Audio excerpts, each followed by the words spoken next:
नमस्कार। आज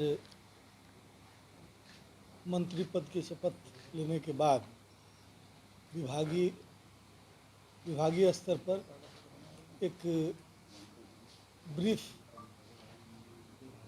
आज हुई और उसके बाद फिर विभाग के विभिन्न पहलुओं को सांकेतिक रूप से हमने आज उस पर एक समीक्षा कह सकते हैं, उसे शॉर्ट समीक्षा की है। बिहार में राजस्व एवं भूमि सुधार एक बहुत महत्वपूर्ण और आम जनता से जुड़ा हुआ विभाग और आम जनता की परेशानियों से हम लोग रूबरू होते रहे हैं। उन परेशानियों को आने वाले दिनों में हम कैसे कम कर सकें और विभाग का ऑपरेशन कैसे बेहतर कर सकें और उस दिशा में पहल करना हमारी प्राथमिकता होगी। ख़ास तौर से जो फ्रंट लाइन है, जहाँ पे हमारे अंचल के पदाधिकारी, कर्मचारी और अन्य जो हमारे सपोर्टिंग स्टाफ है, उस स्तर पर आम लोगों को जो परेशानी होती है,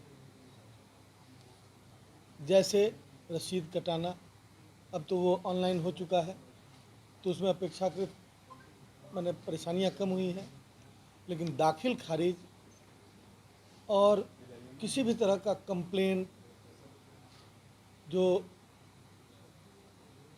मैं समझता हूं कि समय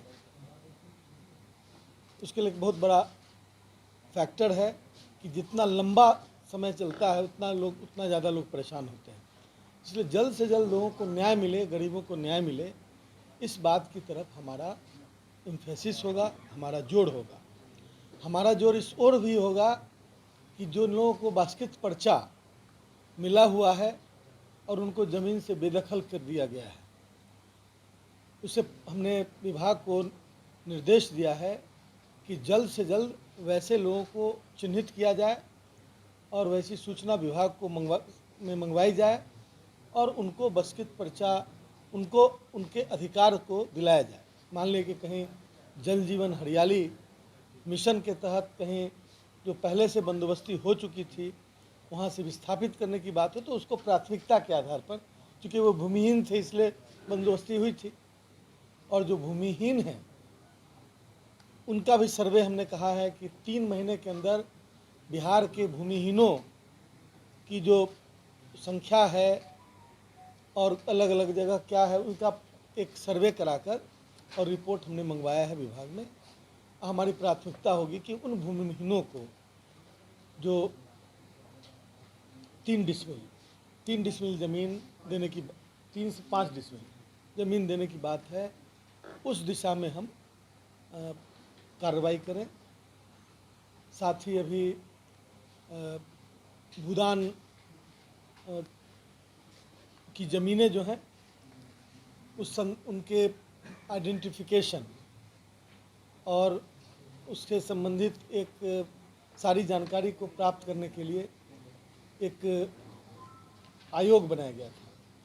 उस आयोग का कार्यकाल दिसंबर में पूरा हो रहा है।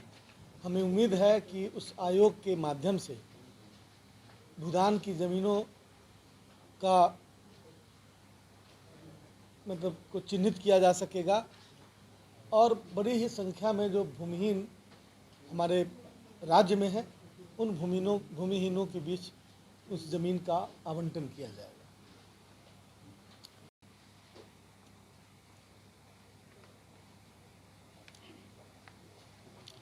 चकबंदी का भी काम चल रहा है। पहले सर्वेक्षण हो जाए। यह सर्वेक्षण स्पेशल सर्वे है, मतलब विशेष सर्वेक्षण अभियान है जो डिजिटाइज्ड फॉर्म में हो रहा है। एरियल सर्वे हो रहा है।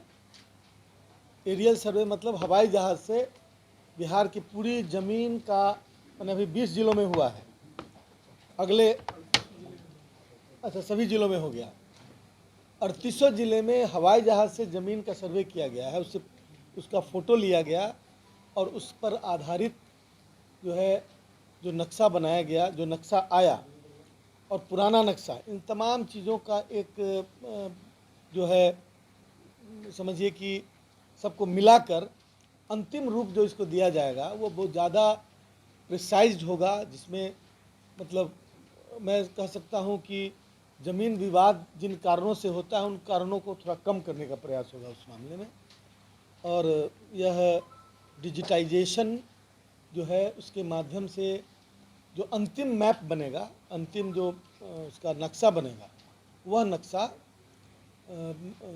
एक स्टैंडर्ड होगा, जिस स्टैंडर्ड के हिसाब से मैं समझता हूँ कि डिस्प्यूट्स और कमेंगे।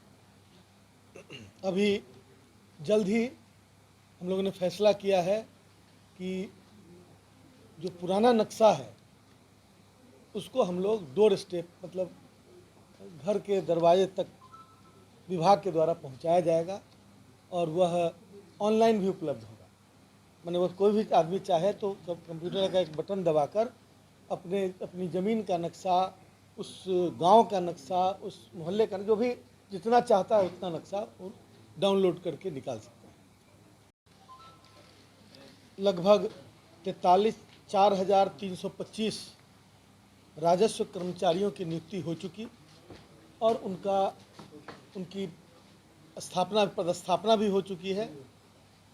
वो अब अपने अपने जगह पर ज्वाइन करने वाले हैं। अभी सर्वे का काम चल रहा है और सर्वे 5 फेज में ज़मीन का सर्वे किया जाएगा और सर्वे का कार्य 5 फेज में पूरा किया जाएगा मार्च 2024 तक।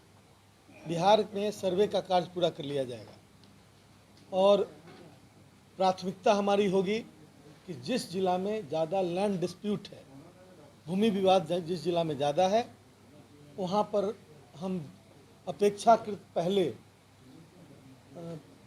सर्वे का काम पूरा करें, क्योंकि सर्वे करने से, क्लैरिटी होने से ज़मीन विवाद घटेगा।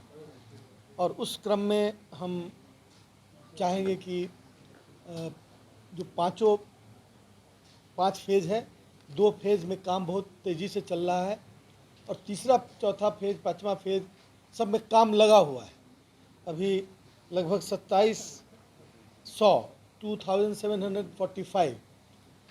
2,745 कर्मचारियों की, राजस्व कर्मचारियों की और नियुक्ति करने का निर्देश हमने विभाग को दिया है कि जल्द से जल्द उस प्रक्रिया को पूरा कर, एडवर्टीजमेंट वगैरह जो भी प्रक्रिया है उसको पूरा कर और उतनी नियुक्ति, कर्मचारियों की संख्या चूँकि कम है सर्वे के दृष्टिकोण से भी और अन्य कार्य जो राजस्व विभाग के हैं उसके दृष्टिकोण से भी, तो उसको हम पूरा जल्द से जल्द करना चाहेंगे। और भूमि सुधार और राजस्व के जितने भी पेंडिंग केसेस उनका निपटारा विभिन्न प्राधिकरणों में जल्द से जल्द करने का इरादा है और उसमें कम से कम समय लगे, इसके लिए हमने विभिन्न तरह के सुझाव दिए हैं। अभी प्राधिकरण कितने हैं? मतलब लगभग सभी कमिश्नरी में प्राधिकरण है। इसमें पटना और भागलपुर 2 के जो अथॉरिटी हैं, मतलब जो हाईएस्ट पोस्ट, क्या बोलते हैं उनको, अध्यक्ष, प्राधिकरण के जो अध्यक्ष हैं उनकी नियुक्ति अभी बाकी है, वो जल्द कर लिया जाएगा। और सभी प्राधिकरणों के अंदर आने वाले जितने भी स्टेज हैं, लैंड एक्विजिशन का मामला है, लैंड एक्विजिशन के सारे मामले उसमें उसके माध्यम से सुलझाए जाते हैं या उसकी अथॉरिटी वही है। विभिन्न तरह के जो सरकार के द्वारा मुआवजा दिया जाता है, उन तमाम चीज़ों का जो एक ऑब्जेक्शंस जो पड़ते हैं उनको भी देखते हैं, तो उनके कार्य को त्वरित करने का निर्देश दिया गया है। और उसी तरह से जो यह revenue and land reforms department जो है, जो बिहार की आज की अति महत्वपूर्ण आवश्यकता लैंड रिफॉर्म्स की है। इसके चलते बिहार में बहुत जगह कई वारदातें हुई हैं, बहुत सारी घटनाएं ज़मीन विवाद की वजह से होती रही हैं। मैं समझता हूं कि उस पर इससे काफ़ी रोक लगेगी।